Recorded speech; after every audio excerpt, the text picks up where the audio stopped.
Bilasizmi nima? Umidingizni hech qachon yo'qotmang. Yo'qotganlaringizdan esa xafa bo'lmang. Bugun qiynalsangiz, ertaga yengil tortasiz.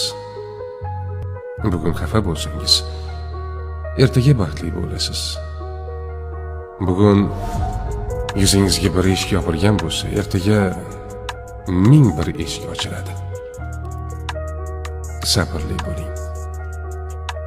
Bir kun kelib, vaqti keladi va Alloh qiyinchilikdan keyin osonchilik ila siylaydi.